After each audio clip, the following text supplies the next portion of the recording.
Changes in male body image. The pressures on women to look slender, youthful, and attractive have been extensively documented. But changing expectations for women's bodies have varied widely, from voluptuous and curvy in the days of Marilyn Monroe to slender and androgynous when Twiggy hit the London scene in the mid-1960s, and then on to the towering Amazonian models of the 1980s and the heroin chic and size zero obsession of today. It is not just clothes that go in and out of fashion for women. The prevailing notion of the perfect body for men, however, has remained remarkably static. Broad shoulders, a big chest and arms, and rippling visible abdominal muscles and powerful legs have long been the staple ingredients of a desirable male physique. A growing body of evidence suggests this is changing, however. Rootsteins, a mannequin design company in Britain, has released its newest male model, the Homme Nouveau, with a cinched-in 27-inch waist. To put that into perspective, says one female fashion reporter, I had a 27-inch waist when I was 13, and I was really skinny. The company suggests that the Homme Nouveau redresses the prevailing beefcake figure by carving out a far more streamlined, sinuous silhouette to match the edgier attitude of a new generation. Elsewhere in the fashion industry, the label American Apparel is releasing a line of trousers in sizes no larger than a 30-inch waist, which squeezes out most of the younger male market who have an average waistline over 5 inches larger. Slender young men are naturally starting to dominate the catwalks and magazine pages as well. No one wanted the big guys, model David Gandy has said, describing how his muscled physique was losing him jobs. It was all the skinny, androgynous look. People would look at me very, very strangely when I went to castings. Achieving such a physique can be unattainable for those without the natural genetic makeup. I don't know that anyone would consider my body archetypal or as an exemplar to work towards, notes model Davo McConville. You couldn't aim for this. It's defined by a vacuum of flesh, by what it's not. Nevertheless, statistics suggest it is not just an obsession of models, celebrities, and the media. More and more ordinary men are prepared to go to great lengths for a slender body. One indication is the growing number of men who are discovering surgical reconstruction.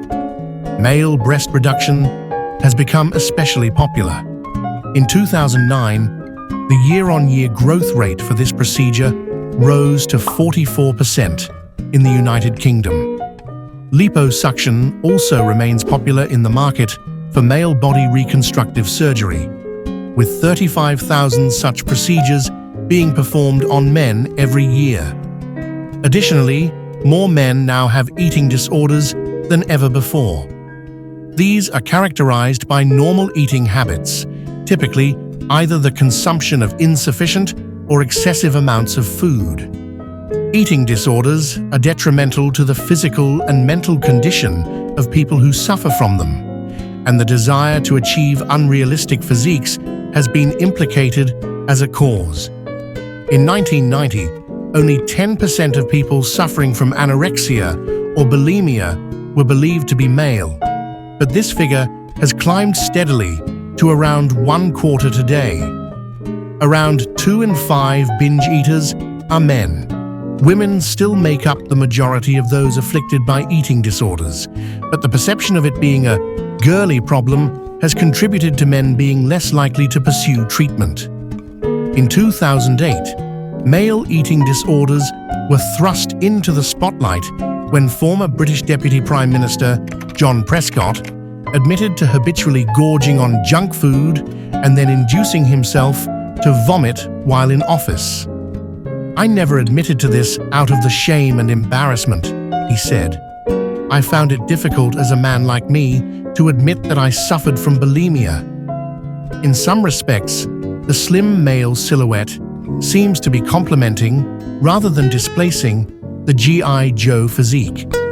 Men's Health, one of the only titles to weather the floundering magazine market, with sales increasing to 250,000 per issue, has a staple diet of bulky men on the cover who entice readers with the promise of big, powerful muscles. Advertising executives and fashion editors suggest that in times of recession and political uncertainty, the more robust male body image once again becomes desirable. Academic research supports this claim, indicating that more feminine features are desirable for men in comfortable and secure societies, while masculine physical traits are more attractive where survival comes back to the individual. A University of Aberdeen study, conducted using 4,500 women from over 30 countries, found a pronounced correlation between levels of public health care and the amount of effeminacy women preferred in their men. In Sweden, the country considered to have the best health care, 68% of women preferred the men who were shown with feminine facial features. In Brazil, the country with the worst health care in the study, only 45% of women were so inclined. The results suggest that as healthcare improves, more masculine men fall out of favor, the researchers concluded. Ultimately, columnist Polly Vernon has written, "We are left with two polarized ideals of masculine beauty. One is the sleek, slender silhouette that exudes cutting-edge style and a wealthy, comfortable lifestyle. The other is the strong, muscular, austerity-resistant form that suggests a man can look after himself with his own bare hands."